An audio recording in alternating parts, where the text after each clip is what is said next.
Olá! Então agora nós vamos falar sobre a autorregulação na inclusão escolar, sobre as estratégias. Então qual é o nosso objetivo nessa aula? É falar sobre os desafios da inclusão, certo? E as estratégias que a gente pode utilizar em sala de aula, né? Principalmente para auxiliar na autorregulação. Que um dos maiores desafios que a gente vem encontrando na inclusão é exatamente lidar com os comportamentos que as crianças vêm apresentando, ok? Então, olha só, quando a gente está falando dos desafios da inclusão, se a gente vai falar dos transtornos, os principais transtornos que a gente está encontrando é o TOD, certo? Que é o transtorno opositor desafiador, né? O TEA, que é o transtorno do espectro autista. O TDAH, que é o transtorno de déficit de atenção. E o H, que a gente fala que é hiperatividade, certo? E as deficiências. Então, essas são as principais, né, os principais transtornos que apresentam dificuldades no comportamento, certo? E aí, como a gente vai lidar com o comportamento na sala de aula? Para que a gente lide com o comportamento na sala de aula, a gente precisa exatamente falar sobre a questão da autorregulação, certo? Então é isso. Então, quando a gente fala, por exemplo, quando a gente fala do TOD, qual é a maior dificuldade do TOD? Quando a gente fala transtorno opositor desafiador. Então, tudo o que for de regras, limites, essa criança vai ter dificuldade de lidar com elas. Entende? Então, quando a gente fala de TEA, transtorno do espectro autista, qual é a maior dificuldade? Normalmente, a gente tem ali uma hipersensibilidade, tá? Então, por exemplo, se eu tiver um barulho excessivo, então ele pode entrar, que a gente chama de crise, né? Certo? E também a rigidez. Então, o TEA, o que acontece com o autismo? Então, as coisas precisam estar de acordo sempre naquela mesma organização. Por isso que a gente fala que o TEA tem dificuldade com a quebra de rotinas. Porque para ele é confortável e aí nenhum daqueles botões, né, são acionados de alerta, tá? Quando, na verdade, ele está num ambiente confortável, quer dizer, da mesma forma. Entendeu? É isso que deixa, né, o sistema nervoso dele central equilibrado, sem precisar de alerta, certo? E aí a gente tem dois dos maiores desafios, né, que é o TDAH. Por quê? Dentro do TDAH, a gente tem várias situações relacionadas ao comportamento, certo? Que a gente tem a impulsividade, né, a agitação excessiva e também a dificuldade de esperar, tá? Quando a gente fala do TDAH. E dentro das deficiências, olha a diferença, isso é importante, é uma informação importante, né? E dentro da deficiência, o que a gente tem? A dificuldade na compreensão das situações, das coisas. Então, ele tem uma compreensão normalmente lenta, se a gente falar numa deficiência, tá? Então, vamos lá. Quais são as estratégias que, como professor, a gente pode usar, certo? Então, pensando que nós temos um sistema nervoso e que ele... a gente tem a parte dele, que é o sistema nervoso central, que ele comanda esse corpo, entendeu? A gente precisa entender que a gente vai precisar usar estratégias para auxiliar esse aluno nesse processo de autorregulação. Quer dizer, o comando dele pode ter essas alterações que eu falei, por exemplo, hiperatividade, hipersensibilidade, rigidez, dificuldade de esperar, dificuldade na concentração. E aí a gente vai precisar ajudá-lo, entendeu? A lidar com essas alterações que ele pode ter. Então, o encéfalo dele, o comando dele, pode ter essas alterações, certo? Ou, no caso da deficiência, limitações, tá? Então, vamos lá. Então, quais são as estratégias que são gerais que podem ajudar? Uma delas é a rotina visual, certo? Ela serve praticamente para todos, né? Tanto para as crianças com ou sem deficiência e transtorno. O que acontece? Se eu virar para você e falar assim, olha, nós vamos hoje, né? A gente, pela manhã, a gente vai. Você fala para a criança, eu falo assim, ó, hoje, pela manhã, nós vamos, primeiro, escutar uma história, né? Depois nós vamos fazer uma atividade. Logo depois dessa atividade, a gente tem o lanche. Depois do lanche, né, nós vamos fazer mais uma atividade e vamos para o recreio, certo? Quando voltar do recreio, né, ou do intervalo, nós vamos ter aí nosso cantinho da calma, por exemplo, e depois a última atividade a gente já vai para casa. Só que o que acontece? Se a pessoa é adulta, eu posso falar para ela e ela vai se organizar mentalmente. A criança, ela não consegue se organizar assim. Então, a gente precisa trazer essa rotina de forma visual. E imagina, gente, se a gente tem uma criança, né, com essas alterações no sistema nervoso, né, você entende que ela precisa ainda mais desse apoio visual? Então, quando você for fazer a rotina, você precisa utilizar figuras de preferência, né? Ou figuras ou fotos, tá? Então, o que você vai fazer? Arruma uma figura de uma criança lendo, depois uma criança lanchando, e aí você monta com ele essa figura. Porque, gente, com isso, ele entende o que vai vir depois. Então, ele não fica perdido, certo? E aí pode ajudar também na questão por exemplo, da impulsividade, não poder esperar. E aí a gente vai ajudando ele, fala assim, olha, agora nós vamos fazer isso. Depois que a gente fizer isso, eu deixo você fazer, tipo assim, um momento ali de mais tranquilidade para ele, ou que ele gosta, entendeu? E aí a gente vai organizando. Outra estratégia que a gente pode estar utilizando é o cantinho da calma. Então, como funciona o cantinho da calma? Então, por exemplo, vamos dizer que ele está agitado, a gente pode preparar lá um cantinho onde ele possa sentar, onde ele possa, de preferência, manusear alguma coisa. Por exemplo, ali vai ter o negócio da massinha, ou de encaixar, certo? Um lugar que, se puder, né? Se for possível, um tapetinho, ou um lugar que ele possa ler, que aí a gente vai intitular Cantinho da Calma. Então, ele está agitado, eu posso encaminhar ele para lá. Entendeu? Né? Outra importantíssima é a respiração guiada. Vocês entendem que, por exemplo, quando a gente respira, a gente traz oxigenação para o nosso sistema central?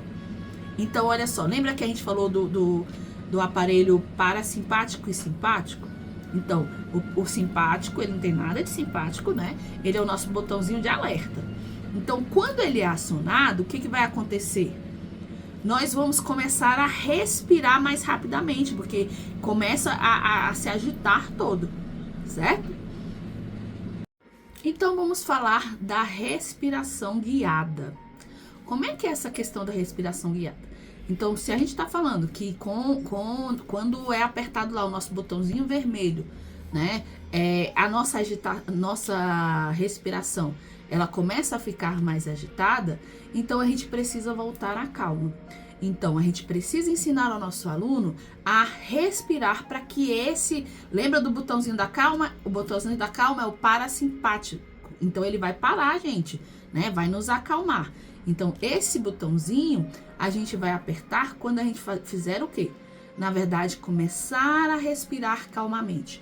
Então, uma coisa que eu fazia muito quando eu estava em sala de aula, depois do intervalo, eu colocava uma música ambiente, né? Olha essa música que você está ao fundo aqui. Entendeu? Aí eu botava uma música ambiente, colocava, eles já sabiam, os meninos já sabiam, já tinham aprendido. Aí todo mundo abaixava a cabecinha na carteira, né? E aí você pode ajudá-lo, que essa guiar é isso, certo? E aí a gente pode ensinar dessa forma, ó. Respira profundamente, segura, 1, 2 e solta. De novo, e aí você vai fazendo umas 3, 4 vezes. E ainda aí você pode estar guiando, e ainda com o olhinho fechado, você pode tá falando para eles, falar assim, agora vamos acalmar o nosso pezinho, vamos acalmar nossas pernas, você vai se sentindo tranquilo, entendeu? É voltar à calma, tá? Isso a gente pode ensinar todo mundo, e quando precisar, usar com as nossas crianças da inclusão, tá bom? Uma outra questão que é importante, o reforço positivo. Você já teve algum momento que você estava aprendendo alguma coisa e o professor veio e te elogiou? Gente, isso aí é um gatilho que nos ajuda a manter esse comportamento, entendeu? Então, olha só, sempre reforce positivamente. Agora, vamos pensar o que é um reforço positivo? O reforço positivo é algo que a gente utiliza, né, para que, na verdade, aquele comportamento seja diminuído, né? Aí, olha só, você tem um aluno que ele dá muito trabalho, certo? E aí, quando ele dá muito trabalho, você manda ele, fala assim, olha, vai ficar lá no parquinho brincando. Então, o que a gente tá fazendo com isso? Para ele tá recebendo uma recompensa, entendeu? Então, a gente precisa entender que um reforço positivo é para que aquele comportamento continue, entendeu? Então, tá. Então, quando a criança faz algo bom, eu dou uma recompensa, certo? E aí eu faço um reforço positivo. Agora, se a criança faz algo errado e eu dou uma recompensa, eu tô dando um reforço positivo. Então, vai continuar aquele comportamento, tá? Então, a gente tem que aprender isso, certo? Que o reforço positivo, ele tem que ser dado para que, porque, entendeu? O reforço positivo vai continuar o comportamento, né? Então, eu não posso dar recompensa quando essa criança tá fazendo algo que não é bom. E quando faz algo bom, precisa ser reforçado. Então, vai assim, Luciana, agora qualquer coisinha, sim. Porque para ele, às vezes as pequenas coisas, falar, ele obedeceu, aí fala assim, obedeceu só um dia, eu tenho que parabenizar. Tem, certo? Então, a cada coisa que ele faz bem, certo? A gente precisa, sim, trazer esse reforço positivo. Outra estratégia são os jogos que treinem as funções executivas. Então, quais são as funções executivas? É a inibição, certo? A gente tem com a memória de trabalho, ok? E também a flexibilidade cognitiva. O que seria isso? Os jogos que segurem o impulso. Por exemplo, a criança, ela precisa, certo? Prestar atenção e só jogar a bola naquele momento. Então, a vontade dela é jogar a bola e ela precisa segurar, senão ela vai perder ponto, entendeu? Então, os jogos auxiliam para isso, né? Uma memória de trabalho, por exemplo, você deu a instrução, né, no jogo, fala assim, olha, esse jogo de tabuleiro aqui mesmo, né, vamos dizer que ele gosta de jogo de tabuleiro, a gente também tem que ir de acordo com a preferência dele, porque facilita a nossa vida, certo? Então, aí tem um jogo lá, então eu vou dar as instruções, isso tá ensinando a ele, né, memória de trabalho, porque aí quando ele precisar, ele vai se utilizar, entender que sim, que ele tem que respeitar as regras do jogo, entendeu? Então, é brincando que ele aprende? Sim, é brincando que ele aprende. Aí você fala assim, hoje eu não vou fazer jogo porque você não merece. Não, aí você não vai estar ajudando ele, certo? Então, aprenda a entender quais são, na verdade, que recompensas você precisa dar, né? E o que na verdade, às vezes a gente precisa tirar também. E adaptar-se às situações. Então, jogos que tenha ali desafios, que tenha coisas que ele precisa pensar e ver qual estratégia ele vai usar. Então, tudo isso ajuda nesse processo que a gente fala de funções executivas. Então, só lembrando quais são as funções executivas, a inibição, a memória de trabalho, tá? E a flexibilidade cognitiva, que seria o quê? Ele lidar com as adversidades, certo? E aí, vamos a exemplos práticos. Por exemplo, uma criança, um aluno que está em crise, né? Então, tipo assim, eu tô ali com um aluno que tá ali muito nervoso, brigando, batendo, alguma coisa assim. O que eu preciso trazer? Primeiro, eu sou a professora dele, então eu sou a primeira referência dele. Então, eu tenho que chegar perto dele, ou um certo espaço, né? Falar assim, ok, fulaninho, vamos dizer que é Marcos. Oi, Marcos. Falei, tá tudo bem, você tá seguro, eu tô aqui com você, certo? Vamos respirar, vamos nos acalmar pra gente poder conversar, certo? E aí, olha só a voz. Se eu gritar, o que vai acontecer? Né? A parte cerebral vai entender o quê? Fiquem alerta, fiquem alerta, fiquem alerta, entendeu? Então, eu preciso, até a minha voz precisa estar calma. Pode ser firme, entendeu? Não é, não. Marcos, vamos nos acalmar? Eu tô aqui, você tá seguro, certo?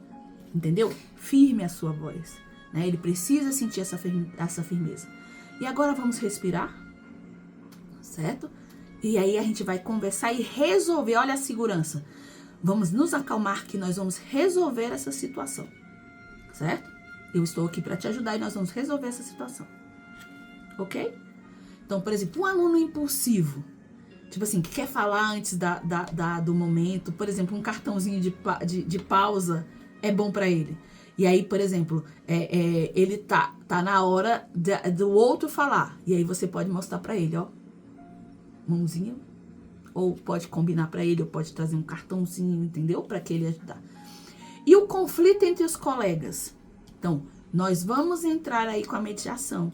Então, ele fala assim, mas o menino não sei o que. Falei, ok, então vamos... Uma coisa que funciona muito é a roda de conversa. Então, por exemplo, tá tendo conflito ali entre aquela turma, certo? Juntar os meninos e vamos conversar sobre isso. Como a gente pode resolver isso da melhor forma? E aí a gente está ensinando as crianças e eles sempre ali no conjunto. Até mesmo para a gente entender que às vezes a gente exclui a criança, né? Sim, a gente precisa de repente ter uma conversa só com ele? Sim, a gente pode ter uma conversa só com ele, tá? E para encerrar, uma coisa que eu quero deixar para vocês. A autorregulação se aprende, tá? E nós precisamos ensinar, né? E aí, olha só, o professor é o modelo. Então, a gente precisa aprender primeiro a se autorregular, né? Então, se eu sou um professor que grita, que fica nervoso demais, né? E a criança sente essa agitação, eu sei que não é fácil. Eu já passei por a sala de aula, certo?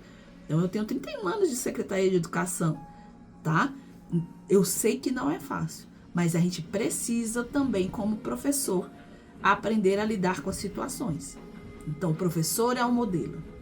Então, se eu sou um modelo, se eu não estou conseguindo lidar com a minha autorregulação, vamos começar a aprender a lidar com a nossa autorregulação para que a gente possa ensinar o nosso aluno.